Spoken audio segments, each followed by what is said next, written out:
ഇപ്പം നമ്മൾ ഹജ്ജ് യാത്ര സമയമായിട്ടുണ്ടല്ലോ, ഹജ്ജ് യാത്രൻ്റെ സമയമാണ് ഇപ്പോൾ ഉള്ളത്. അപ്പോൾ യാത്രക്ക് മുമ്പുള്ള ഒരു ഒരുക്കങ്ങളെ പറ്റിയിട്ട് ഒരു ചുരുങ്ങിയ രൂപത്തിലൊന്ന് പറയാൻ പറ്റും, പെട്ടെന്ന് ആളുകൾക്ക് മനസ്സിലാവുന്ന രൂപത്തിൽ? അതെ, ഹജ്ജിന് പോണ യാത്ര എന്ന് പറയുമ്പോൾ അത് പ്രധാനപ്പെട്ട ഒരു ഇബാദത്തിൻ്റെ യാത്രയാണ്. എല്ലാ യാത്രകൾക്കും യാത്രകളുടേതായ നിബന്ധനകളുണ്ട്. അതുകൊണ്ട് തന്നെ യാത്രയുമായി പിന്നെ ഹജ്ജിന് വേണ്ടിയുള്ള യാത്ര എന്ന് പറയുമ്പോൾ പോകുന്ന മനുഷ്യൻ എല്ലാവരും യാത്ര പറയുക, അത് വലിയ പുണ്യമുള്ള കാര്യമാണ്. ഇന്നത്തെ യുഗത്തിൽ മുമ്പത്തെ കാലത്തേക്കാൾ കൂടുതൽ വൈരാഗ്യവും ദേഷ്യമൊക്കെ ഉള്ള കാലമാണ്. അപ്പോൾ ചില ആൾക്കാർ പറയും, ഞാൻ അവിടെ പറയില്ല, ഞാൻ ഇവിടെ പറയില്ല, ഹജ്ജിൻ്റെ അപ്പുറം പോയാലും എന്നോട് യാത്ര പറയില്ല എന്നുള്ള ഒരു കർക്കശമായ ചിന്ത ഒരിക്കലും ഉണ്ടാകാൻ പാടില്ല. കാരണം നമ്മളെ സംബന്ധിച്ചിടത്തോളം ഈ ഹജ്ജിന് പോണ ആൾ അർഫയിലെത്തിയാലും മിനയിലെത്തിയാലും അള്ളാഹുവിനോട് അയാൾ ചെയ്ത തെറ്റുകുറ്റങ്ങൾ പൊറുക്കാനാണ് ആവശ്യപ്പെടാനുള്ളത്. അള്ളാഹു ചോദിക്കുകയാണ്, എൻ്റെ പെങ്ങള് അയൽവാസി ബന്ധപ്പെട്ടവർക്ക് നീ പുറത്തു കൊടുക്കാൻ തയ്യാറല്ലെങ്കിൽ നിനക്ക് പുറത്തു തരാൻ ഞാനും തയ്യാറല്ല എന്നാണ്. അതുകൊണ്ടൊരു ഹാജി ഏറ്റവും എളിമയുള്ള മനസ്സോടുകൂടെ ആളുകളൊക്കെ യാത്ര പറയണം. ഈ യാത്ര പറയുമ്പോൾ തന്നെ ഞാൻ അതിനോട്ടോ അഹങ്കാര സ്വഭാവത്തിൽ പറയാൻ പാടില്ല. എളിമയോടെ ഞാനിങ്ങനെ യാത്ര പോകാൻ ഹജ്ജ് ഉദ്ദേശിക്കുന്നുണ്ട്, എൻ്റെ ഹജ്ജ് സ്വീകരിക്കപ്പെടാനും കബൂലാകാനൊക്കെ ദ്വാരക്കണം. നമ്മൾ തമ്മിൽ വാക്കിലോ പ്രവൃത്തിയിലോ മറ്റു കാര്യങ്ങളുള്ള എന്തെങ്കിലും വിദ്വേഷങ്ങളോ പ്രശ്നങ്ങളോ ഉണ്ടെങ്കിൽ അതൊക്കെ പുറത്തു തരണം എന്നുള്ള ഒരു എളിമയുള്ള സ്വഭാവത്തിൽ പെരുമാറാനും പറയാനും ഒരു ഹാജി പ്രധാനമായി ശ്രദ്ധിക്കണം. കാരണം ഇപ്പോൾ ധാരാളം ഹാജിമാരാകുമ്പോൾ ചിലർ ഒരു അഹങ്കാര ശൈലിയിൽ പറയുന്നുണ്ട്, അത് ചിലർക്ക് ഇത് ഗൗരവമായി കാണും. അതുപോലെ തന്നെ ഒരു ഹാജി യാത്രക്ക് പോകുമ്പോൾ സാമഗ്രികളൊക്കെ ഇപ്പോൾ തയ്യാറാക്കി വെക്കുക. ഇന്നത്തെ കാലഘട്ടത്തിൽ സർക്കാരിൽ പോകുന്നവരുണ്ട്, പ്രൈവറ്റിൽ പോകുന്നവരുണ്ട്. സർക്കാരിൽ പോകുന്ന ആളുകളാണെങ്കിൽ കുറേയൊക്കെ ഇപ്പോഴത്തെ കാലം, ഇന്നിപ്പോൾ ഈ വർഷത്തെ ഹജ്ജിൽ ഗ്യാസ് ഉപയോഗിക്കാൻ പാടില്ല അല്ലെങ്കിൽ മറ്റുള്ള കാര്യം പാടെന്ന് പറയുമ്പോൾ നമുക്കിതൊന്നും പറ്റാത്ത നല്ല ഉണ്ടാക്കി വെച്ചിരിക്കുന്ന നല്ല നല്ല അവിലുകൾ, നല്ല മറ്റു കാര്യങ്ങൾ, ഇതൊക്കെ കുടുങ്ങുന്ന സമയത്ത് കഴിക്കാൻ ആവശ്യമായൊരു സെറ്റപ്പ് സർക്കാരിൽ പോകുന്ന ഹാജിമാരൊക്കെ കണ്ടെത്തൽ വളരെ അനിവാര്യമാണ്. പ്രൈവറ്റാളെ സംബന്ധിച്ചിടത്തോളം അവർക്ക് ഫുഡൊക്കെ അതിനാലും ഈ വർഷം നമുക്ക് ഉണ്ടാക്കാനുള്ള അനുമതി ഇല്ല എന്ന് കേൾക്കുന്നുണ്ട്. അപ്പോൾ അത് വലിയ പ്രയാസമായി തീരും. അപ്പോൾ എന്തെങ്കിലുമൊക്കെ നട്സുകളോ അതുപോലെ മറ്റുള്ള സാധനങ്ങളൊക്കെ കയ്യിൽ കരുതുന്നത് വളരെ നന്നായിരിക്കും എന്നാണ് എൻ്റെ അഭിപ്രായം. പിന്നെ അതിപ്പോഴത്തെ കാലത്ത് ശ്രദ്ധിക്കേണ്ട കാര്യങ്ങൾ, പിന്നെ യാത്ര പുറപ്പെടുന്ന സമയവുമായി ബന്ധപ്പെട്ട കാര്യങ്ങളാണോ ചോദിക്കുന്നത്? അതായത് ഇപ്പോൾ നമ്മൾ യാത്രയ്ക്ക് വേണ്ടി വീട്ടിൽ നിന്ന് ഇറങ്ങാൻ നിൽക്കുന്നത്, അപ്പോൾ ആ ഒരു സമയം മുതലുള്ള നമ്മളെ കാര്യങ്ങൾ എന്തൊക്കെയെന്ന് ചോദിച്ചാൽ, ഒന്ന്, ശരീരത്തിൽ നിന്ന് നീക്കേണ്ട രോമങ്ങളും മുടികളും ഒക്കെ നീക്കം ചെയ്യണം. നഖം മുറിക്കുക, അതുപോലെ മറ്റുള്ള നീക്കേണ്ട രോമങ്ങളും മുടികളൊക്കെ നീക്കം ചെയ്യണം.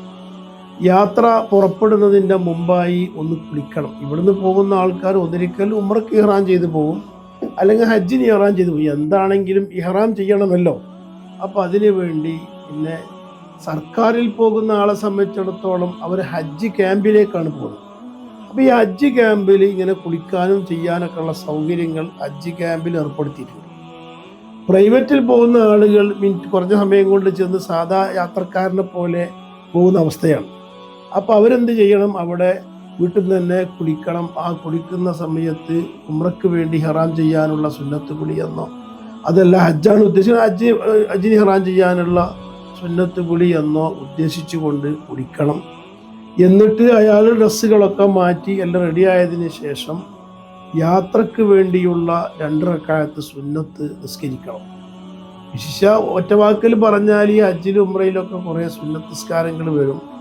അതെല്ലാം നിയ്യത്തുകൾ ഇങ്ങനെ മാറ്റിക്കൊടുത്താൽ മതി. ഉദാഹരണത്തിന് ഇപ്പോൾ യാത്രയുടെ സുന്നത്ത് നിസ്കാരം 2 റക്അത്ത് നിസ്കരിക്കുന്നു, വജ്ജഹത്തു ഫാത്തിഹ ഒരു സൂറത്ത്, 2ാമത്തെ റക്അത്തിൽ ഫാത്തിഹ സൂറത്ത്, അത്തഹിയ്യാത്ത് ഓതി സലാം വീട്ടുന്ന പോലാണ്. മിക്കയിലും ഖുൽ യാ അയ്യുഹൽ കാഫിറൂൻ 1ാമത്തെ റക്അത്തിലും ഇഖ്ലാസ് സൂറത്ത് 2ാമത്തെ റക്അത്തിലും ഓതുക.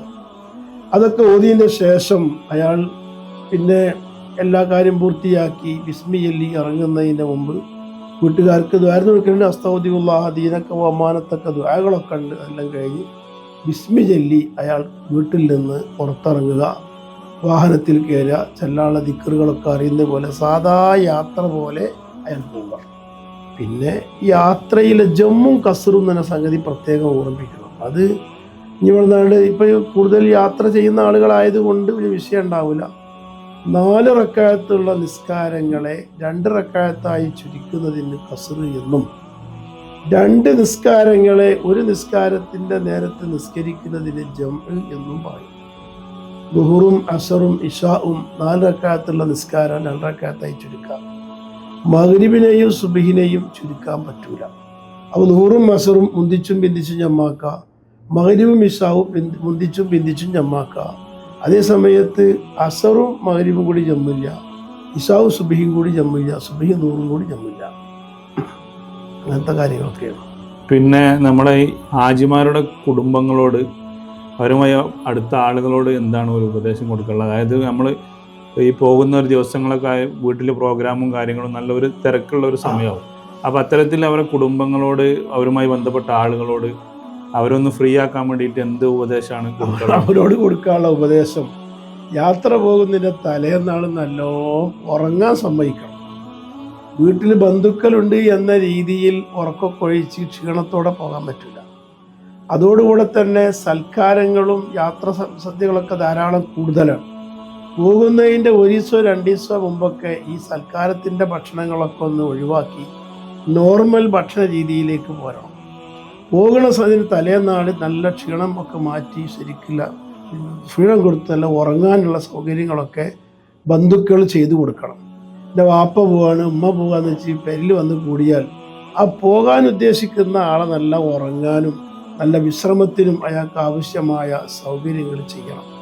അതോടുകൂടെ തന്നെ നിത്യമായി മരുന്ന് കഴിക്കുന്ന ആളുകൾ ആ മരുന്ന് കുടിപ്പിക്കാനും, അതോടുകൂടെ തന്നെ നമ്മുടെ ബാഗിലൊക്കെ തയ്യാർ ചെയ്യുമ്പോൾ ആ ബന്ധുക്കളായ ആൾക്കാർ 1-2 ദിവസത്തെ മരുന്ന് അവരെ കയ്യിലേൽപ്പിക്കണം. മറ്റൊരു വലിയ ബാഗിലേൽപ്പിച്ചാലും കുഴപ്പമില്ല. അപ്പോൾ ഈ പ്രധാനമായൊരു റെസ്റ്റ്, പ്രധാനമായ ഭക്ഷണത്തിലും ജീവിതത്തിലും ഒരു റെസ്റ്റ് കൊടുത്തൊരു ആശ്വാസം കൊടുക്കണം എന്നാണ് ബന്ധുക്കളോട് പ്രധാനമായി ഓർമ്മപ്പെടുത്താനുള്ളത്. പിന്നെ ഇന്നത്തെ കാലത്ത് ടെലിഫോണ് വലിയ സൗകര്യമാണല്ലോ, ആ അവർക്കുള്ള പിടുത്ത പൈമലാണ്. വിദേശ രാജ്യത്ത് വാട്സപ്പ് കോള് കിട്ടൂല, വാട്സപ്പിൽ വിളിച്ചാൽ കിട്ടൂല. സിം എടുത്ത് വിളിച്ചാലാണെങ്കിൽ വലിയ പൈസക്ക് വലിയ ചിലവും വരും. കാരണം അവിടുത്തെ ഈ നെറ്റ് രംഗത്ത് ഭയങ്കര റീചാർജ് ചെയ്ത പൈസ എല്ലാം വിദേശത്ത് വരും. അപ്പോൾ സാധാരണ ബന്ധുക്കൾ അവർക്ക് സ്മാർട്ട് ഫോൺ കൊടുത്തയക്കുന്നുണ്ടെങ്കിൽ അതിൽ ഈ IMO ബോട്ടീമൊക്കെ ഡൗൺലോഡ് ചെയ്ത് കൊടുത്താൽ അവർക്ക് ഈ ബോട്ടീമിലൂടെയും IMലൂടെയും സംസാരിക്കാൻ കഴിയും. അല്ലാന്നുണ്ടെങ്കിൽ അവർക്ക് റീചാർജ് ചെയ്ത് ഇപ്പുറത്ത് വിളിച്ച കണ്ടമാനം കാശ് ചിലവാക്കേണ്ടി വരും. റൂമിലൊക്കെ വൈഫൈ സൗകര്യങ്ങളൊക്കെ ഉണ്ടാവും. അത്തരം സൗകര്യങ്ങളൊക്കെ ബന്ധുക്കൾ ചെയ്തു കൊടുക്കുകയാണെങ്കിൽ ഒരു കമ്മ്യൂണിക്കേഷൻ അവരുമായി ഉണ്ടാക്കാൻ എളുപ്പമായി കിട്ടും. അല്ലാതെ കാശ് കൊടുത്ത് സിം കൊടുത്ത് റീചാർജ് ചെയ്ത് വിളിക്കുകയാണെങ്കിൽ ഭീമമായ സംഖ്യ ചെലവ് വരും. അതോടുകൂടെ തന്നെ ഇതൊക്കെ ഉണ്ട് എന്ന് വിചാരിച്ച് ഭൂരിഭാഗ സമയത്തും ഒരാജിയെ ഫോണിലൂടെ മറ്റും ബുദ്ധിമുട്ടിക്കുന്ന സ്വഭാവം ആജിക്കുണ്ടാകാൻ പാടില്ല, ബന്ധുക്കൾക്കുണ്ടാകാൻ പാടില്ല. നല്ല ഉദ്ദേശത്തോടെ ഇടയ്ക്കൊക്കെ വിവരങ്ങൾ അറിയാൻ വേണ്ടി ചിലപ്പോഴൊക്കെ ബന്ധപ്പെടുക എന്ന ഒരു ലക്ഷ്യം മാത്രമേ ഉണ്ടാകാൻ പാടുള്ളൂ. അതോടൊപ്പം നമ്മൾ ഹാജിമാരെ ലഗേജുമായി ബന്ധപ്പെട്ട് ഇപ്പോൾ നമ്മൾ സൗദിക്കാണല്ലോ പോണത്, ജിദ്ദ എയർപോർട്ടിൽ പോകുന്നുണ്ടാവല്. എന്തായാലും സൗദി ആയതുകൊണ്ട് ഒരുപാട് സുഹൃത്തുക്കളും ബന്ധുക്കളുമായ ആളുകളൊക്കെ ഉണ്ടാവും. അപ്പോൾ ഈ ഹാജിമാർ മറ്റുള്ളവർക്കുള്ള സാധനങ്ങൾ കൊണ്ടുപോകുക, അതുമായി ബന്ധപ്പെട്ട് എന്താണ് ഒരു ഉപദേശം കൊടുക്കുക? വലിയ ആവശ്യമുള്ള വളരെ പ്രധാനപ്പെട്ട ഒരു ചോദ്യമാണ് ആ ചോദിച്ചത്. കാരണം ഇന്നത്തെ കാലം വഞ്ചിക്കപ്പെടുന്ന ഒരു കാലമാണ്. അപ്പോൾ ഒരാൾ സാധുവായൊരു ഉമ്മയോ ഉപ്പയോ ഹജ്ജിന് പോകുമ്പോൾ ഉമ്രക്ക് പോകുമ്പോൾ എൻ്റെ ബന്ധപ്പെട്ട ആൾക്കാരുടെ വരും, അവർക്ക് ഇന്നത് കൊടുക്കണം, ഭക്ഷണമായിട്ടും മറ്റു സാധനങ്ങളായിട്ടും മരുന്നായിട്ടും കൊടുത്തേക്കുന്ന കാലമാണ്. പല മരുന്നുകളും നമ്മുടെ നാട്ടിൽ അത് അനുവദനീയമാണെങ്കിലും സൗദി അറേബ്യ നിരോധിച്ച പല മരുന്നുകളും സാധനങ്ങളുണ്ട്. ആദ്യമേ പറയാനുള്ളത്, ഒരാജിയും ഒരു ഉമ്രക്ക് പോകുന്ന ആളും മറ്റുള്ളവരെ ഒരു ലഗേജുകളും സ്വീകരിക്കരുത് എന്നതാണ് ആദ്യമായി പറയുന്നത്. ഇനി വല്ല കാരണത്താലും സ്വീകരിക്കുകയാണെങ്കിൽ ആ സാധനം എന്താണ് എന്ന് ഉറപ്പുവരുത്തിയിട്ടേ വെക്കാൻ പാടുള്ളൂ. അല്ലാതെ ഇന്നത്തെ കാലഘട്ടത്തിൽ വഞ്ചിക്കപ്പെടാനും അതുമായി ഒരുപാട് ജയിലിലും മറ്റൊക്കെ ശിക്ഷകൾ അനുഭവിക്കാനും കാരണമായ ഘട്ടങ്ങളാണ്. എന്ന് മാത്രമല്ല, സൗദി അറേബ്യയെ സംബന്ധിച്ചിടത്തോളം അവിടെ ഒരാളെ പൈസ വീണ് കിടന്നാലും എന്ത് വിലപ്പെട്ട സാധനം വീണ് കിടന്നാലും നമ്മളതല്ലെങ്കിൽ അത് എടുക്കാൻ നമ്മൾ പോകാൻ പാടില്ല, എടുത്ത് നോക്കാൻ പാടില്ല. അപ്പോഴേക്കും അത് കളവിൻ്റെ കുറ്റത്തിലാണ് പെട്ടുപോവുക. അപ്പോൾ അതുകൊണ്ട് ഒരു ഹാജി ഇങ്ങനെ മറ്റൊരു സാധനം സ്വീകരിക്കാൻ പാടില്ല.